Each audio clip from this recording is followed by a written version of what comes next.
Please join me for afternoon tea at the Connaught Hotel, a timeless ritual in the heart of Mayfair.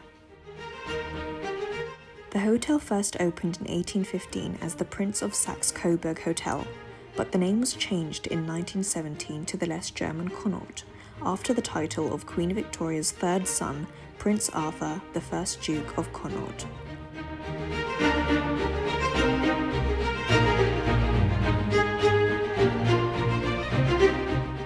Served in the Jean-Georges restaurant at 2:30 p.m. to 4:30 p.m. with a glass of sparkling grape juice, you can choose from 12 different teas while admiring the art by Louise Bourgeois around you.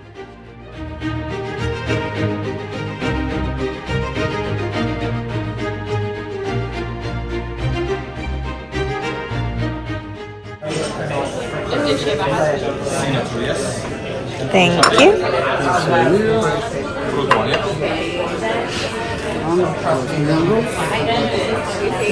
Oh, that smells really good. Yeah. Thank you so much. Thank you. So I ordered the chai tea and Raymart ordered the raspberry and rose. Here's the amuse-bouche. Little explanation about the sandwiches now.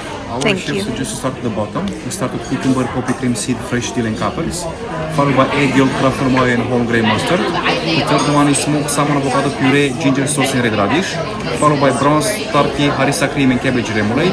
And the last one is salted beef, Japanese radish and miso butter. Oh, lovely. Enjoy it. Thank you.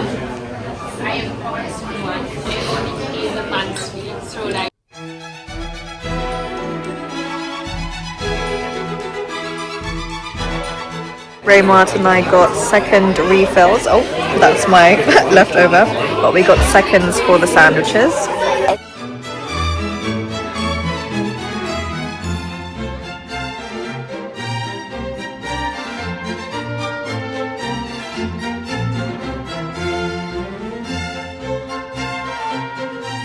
The pastries. Yep. Our chef suggests to start at the bottom. We have two kinds of scones, raisin and plain. They suggest to start with them because it's still warm, just coming off of the oven. For the scones, we have three kinds of jams. The white one is coated cream, strawberry jam and orange marmalade. On top, we have some buckwheat biscuit with chocolate fondue. There is 75% dark chocolate inside. And here on the plate, in the middle, we have rocher with coffee and hazelnut dessert, coffee mousse and chocolate decoration. We have coconut and pineapple, coconut mousse, fresh coconut and pineapple and bergamot dessert. We have pistachio choux with pistachio chantilly, roasted pistachio and pistachio insert. Orange cake with cinnamon chantilly, caramel sauce and fresh orange. And the last one is lemon tart with frangipane, lemon curd and lemon meringue. Oh, lovely. Enjoy it. Thank you. This is so different from all the other scones that we've had. So you know how the others are really hard. This is really soft and buttery, like a brioche, but a bit harder.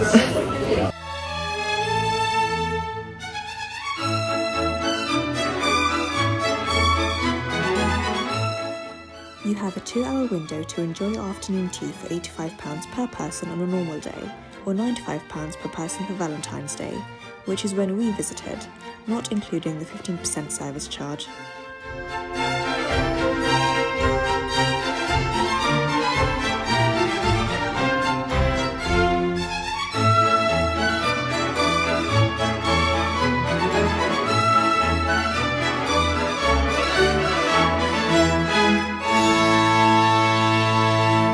So, was it worth the indulgence? We are about to find out. Starting off as you first enter the hotel, the entrance/lobby area was a bit cramped in my opinion. It was also quite a bit dim, and when we were waiting for a cab to arrive near the door, it felt like we were in everyone's way. And of course we don't really want to get rained on outside, but yeah, it just felt like we were in the way when people were coming in and out of the hotel because there was just a small area in the lobby. But once you're inside the restaurant, it's definitely brighter, but still rather small. And when it is full, it can definitely feel crowded. Now, personally, I feel like where you sit plays a big part of your experience. And this time I wasn't a big fan of where our table was. Unfortunately, we weren't sat in the orangery, which is the light-filled area with floor-to-ceiling windows overlooking Mount Street. Instead, we were sat by the entrance on a table with triangle-shaped chairs that were really quite low, and because of the way the chairs were,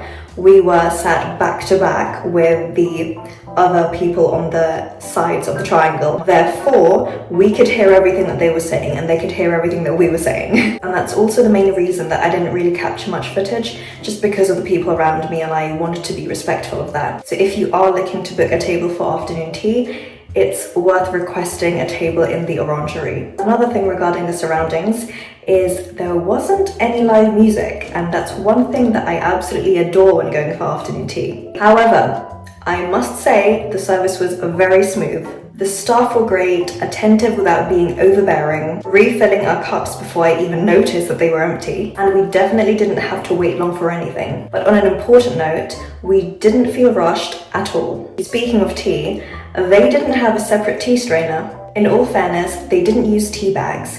They did use loose leaf tea with the teapot already having an inbuilt strainer. But I mean, the separate strainer is half the fun of afternoon tea for me. Nevertheless, the sparkling grape juice was a nice addition as well. Another small detail that felt slightly less traditional, the sugar came in paper packets as opposed to served with tongs. Not a major flaw. I mean, it is more hygienic this way, but these classic touches make the tiniest difference. Moving on to the sandwiches, they were flavorful and well balanced. And yes, they do refill them if you ask. The cakes I cannot fault because they were like tiny little bits of art, but what blew me away were the scones. They were freshly baked to a golden finish, still warm, and these were a bit different from the usual scones because these were incredibly soft and so fluffy. Another interesting addition was the chocolate fondue on top of the cake stand. Playful, but this twist feels rather indulgent without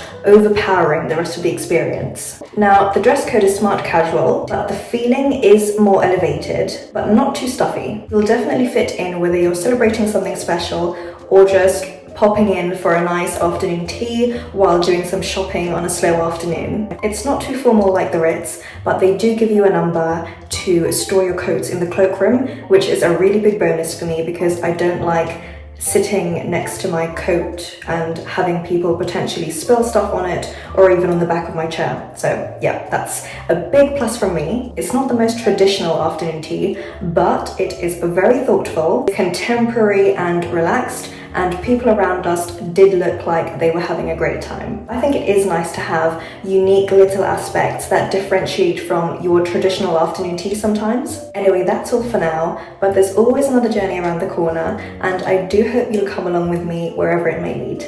If you liked this video, I have done other videos that are similar to this, which I have linked in the description box below. Thank you so much for watching, and hopefully I'll see you in the next one.